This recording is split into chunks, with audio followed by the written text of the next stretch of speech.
I'm Corbett Wall with DV Auction, here with your feeder flash for Friday, May the 12th, brought to you in part by Talieve by Norbrook. Talieve delivers the same fast and long-acting, broad-spectrum activity you expect from a telithromycin injection.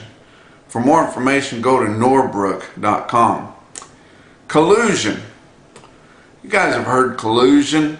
What is collusion? I looked up the definition, and collusion refers to secretive agreement between two or more parties to defraud someone or engage in some other illegal or illegitimate activity. For example, gaining an unfair market advantage. But it is frowned upon on Packers and Stockyards' old outdated rules. It is not always considered to be illegal. I've watched collusion all my life. I've sat in sale barns most all my life. For nearly 20 years, I sat in them almost every day when I was with USDA Market News. But I don't sit in them quite as much. But it's one thing that I enjoy doing when I go to the auction is to watch collusion as it's happening. I've watched cow buyers collude my whole life. Your way up cow buyers take turns with each other. They'll kind of sort the cows as they come in because they all look at them the same, and you know, everybody gets their share. It's amazing how good a bunch of way up cow buyers can get along with each other whenever they're supposed to be competitors. But you know, like my dad used to always say, they all shit through the same hole. They get along so good they can just share an outhouse there. But you know, when you're watching collusion as it happens, collusion can be something just as simple as maybe you not bidding against your neighbor whenever you go to the sale and you're both buying calves. I used to get tickled at some of the Amish folks that fed cattle up in Pennsylvania when I lived out there and ran a market news office, and I would go down into Virginia at times to check out the feeder cattle, because it was all feeder cattle down in Virginia, and there was no feeder cattle up in Pennsylvania. It was fat cattle at auction, but they'd have to go down to Virginia to buy cows because there was no beef cows in Pennsylvania, at least not on the eastern side where I was at. If there was a blade of grass, there was a dairy cow eating it, and so they would go down there and they would buy calves in the Virginia sales, bring them back up there and feed them in Pennsylvania, and they would feed them hard and they would make them good, guys. But your Amish people don't drive, of course, so they would split riding down with a trucker, sit down in the Virginia sale, bid against each other all night long, load the truck back up and go back home. But you talk about collusion. You know, there's a lot of different levels of it, and whether or not it's illegal, I guess that's not for me to decide, and it's really hard to prove anyway. But we know the Packers have competed in collusion for since the beginning of time, and then it got easier as things moved their way. They got an oligarchy put together. They got complete control of the market, and if you think they're not working together to try to keep their foot on the market, or keep foot on the market's head underwater, you're fooling yourself. But like I mentioned on our last visit, we've got so few people, especially in the southern plains, selling negotiated fed cattle. Where's the collusion, guys? Let's get together. I mean, it's as easy as getting everybody together on a shared text stream or something like that. Why are you guys not working more together to collude to try to hold back and get the market back? We've lost $6 to $7 in the southern plains in the last 4 weeks, and we are tighter on market ready supplies than we were then. What seems to be the problem, guys? Why can you guys not work together more? There's a lot more cattle feeders that sell negotiated in the market, and some of them are in and out because they're farmer feeders and they don't have a big facility and they're not always having cattle ready to sell. But it seems that they work together, at least with their neighbors in different geographical regions there, to try to keep the market up than they are in the southern plains. But I think that's what we need. You know, I've been offering several ideas to letting the women sell the cattle, which was one of my favorite feeder flashes I've had for a while here a week or so ago. To getting into some collusion, doing something, guys. You got to get together. The entire industry is rooting for you. The entire industry is waiting for you to drag them along. Everybody's hanging on your coattails, and especially when you're going to lead the market on a Tuesday or Wednesday lower.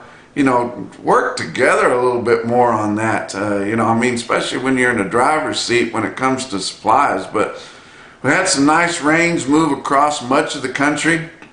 I saw a Snapchat with Toby Myers, Sylvan Grove, Kansas there. He was enjoying a good rain that come across there, and they've been super, super dry up there in north central Kansas. A lot of Kansas has seen a little bit of rain, not as much as they would have liked. A lot of Oklahoma has gotten some rain. There's been some rain in Texas, some rain in Nebraska, some rain in Iowa. All through the central parts there's been some rain and promise of much more. We really, really need it in a lot of places there, guys, and this is the time that we sure need it, even though we're still trying to get the corn planted. It wouldn't hurt their feelings to lay out an afternoon or two for things to dry back up.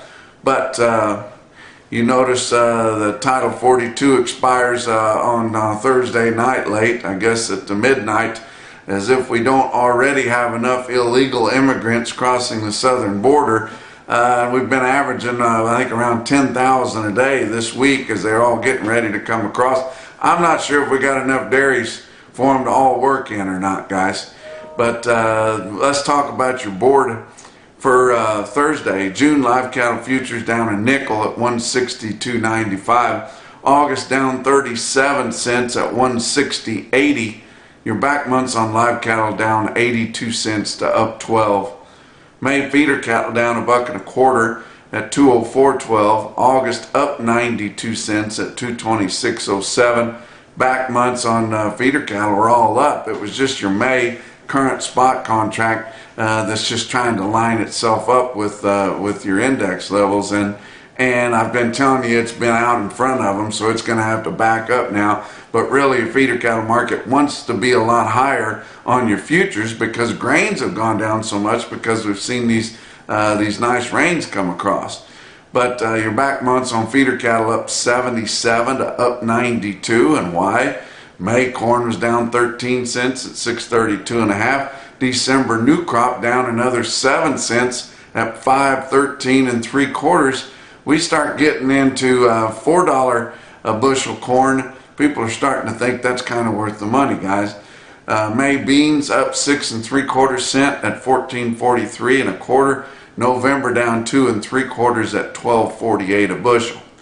Fat cattle trade kind of just cleaning up now. Not going to have big trade. There's not a lot of cattle out there, guys, that they consider to be finished that they really want. But we've moved a decent amount in all four of your 5 area regions that we get information from. Of course, they're doing business in Colorado, but there's not enough participants for us to see the information. Iowa, 7,400 head confirmed on Thursday, 12,800 for the week, less than half what they've been doing here, but man, they have creamed Iowa. There's just not many finished cattle left up there. But your live price ranging from 172 to 178, that's kind of steady to $2 lower, guys. Weighted average on most of those sales in Iowa is around 176, and a lot of 175 to 176 there. Dress sales are $1 lower from 278 to 280. Nebraska, 8,700 head confirmed on Thursday, 10,300 head for the week. That's about half what they've been doing.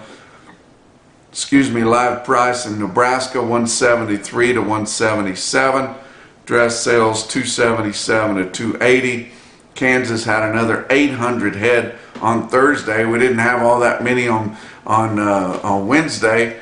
Through 2 o'clock, but now all of a sudden we've sold 10,500 head in Kansas. So they've been happening after hours, and the Packers just aren't all that quick at getting them put in the system. But 170 is your market in the Southern Plains. We knew that. That's $2 lower. Texas, another 100 head on Thursday, 6,400 head for the week, and that's about what they were doing before last week when they jumped up and sold well over 10,000. But 170 is the price. The only thing they really quoted as far as price in Texas on Thursday was some Holsteins at 152. Now on the Fed Cattle Exchange, your online marketplace there through Central Stockyards, they sell cattle, and they've been selling cattle, those beef on dairy cattle. They sold several of those cattle at 170, 150 in Texas. And you're thinking, my gosh, what's going on here with these half breeds coming through there and bringing that kind of price? They are well fed, guys. They start on feed as soon as they hit the ground.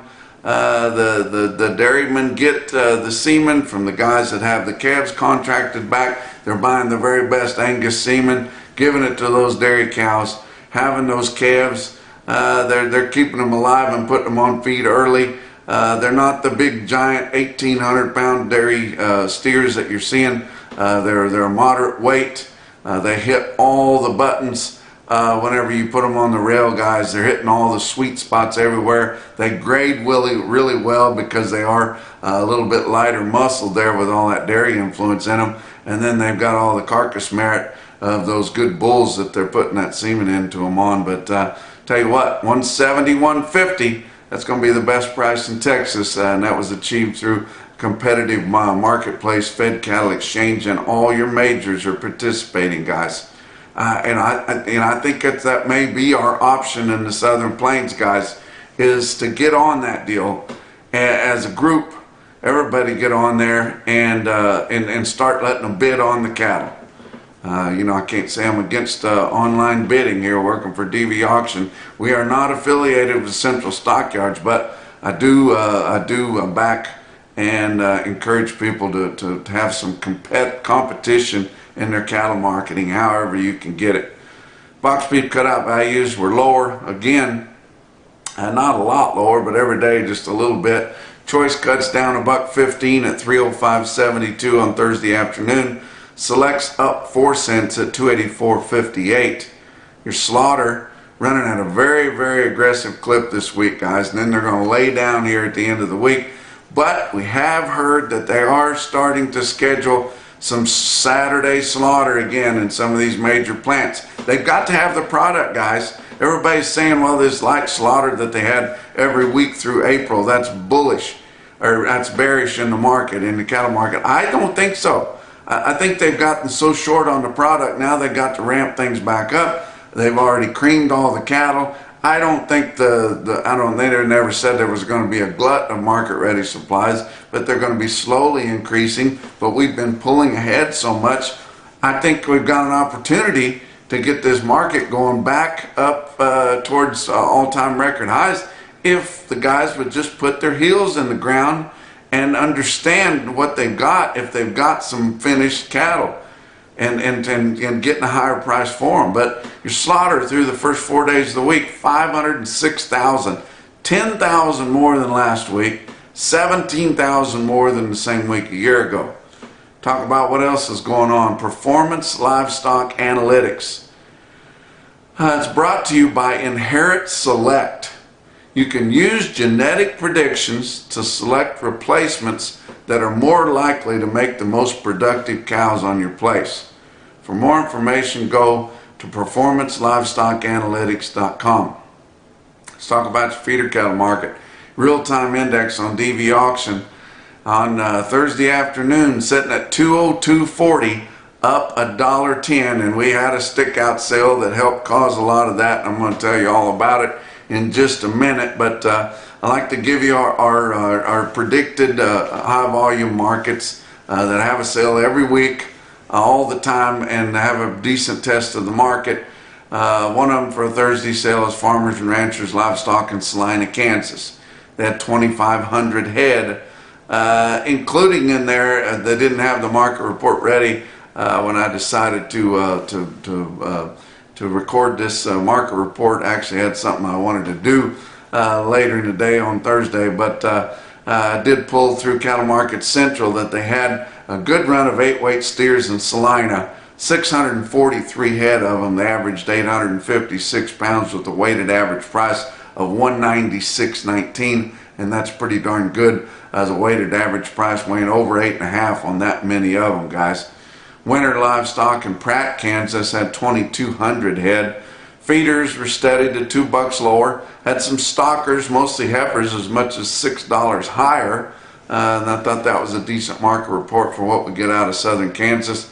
Included in the run at Pratt was 65 steers, weighed 823 at 210.50. That's pretty impressive, guys.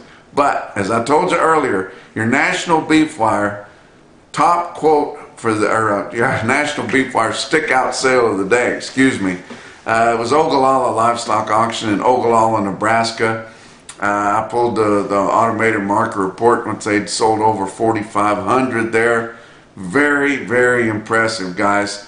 Look at some of these weighted averages in these weight groups and look at the number of head in them.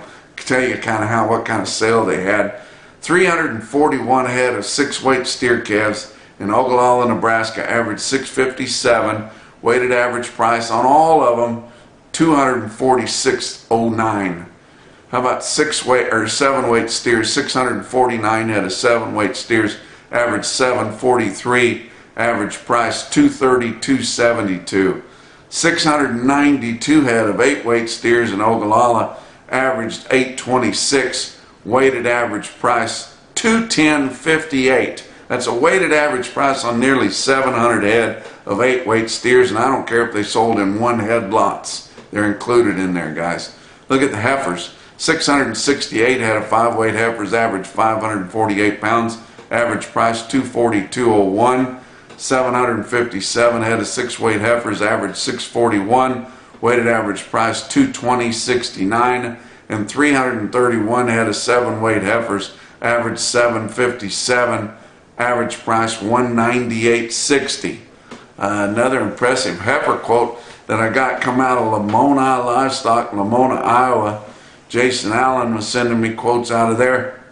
Showed me these smoky heifers, 110 head of them, weighed 612 pounds, $238.75. Very impressive there. And they're not expected to be replacements, guys. Those will be feeder heifers. And then they had a special at Fairview Sale Barn in Fairview, Illinois there. Getting a lot of quotes out of there. Curran Cattle Company buys cattle for Rex McClure. These were professionally purchased, professionally backgrounded by Ray McClure there. 2 loads of steers, weighed from 800 to 810 pounds. Go through the ring at Fairview, Illinois Sale Barn. Bring 222 to 222.25. You thought that's got to be the best quote. Nope. The best quote that I saw anywhere on Thursday, your Mackerson No BS top quote for the day, come out of our stick out sale, Ogallala Livestock Market. 61 head of steers, weighed 810 pounds, bring $2.26 a pound. That's your feeder flash for Friday.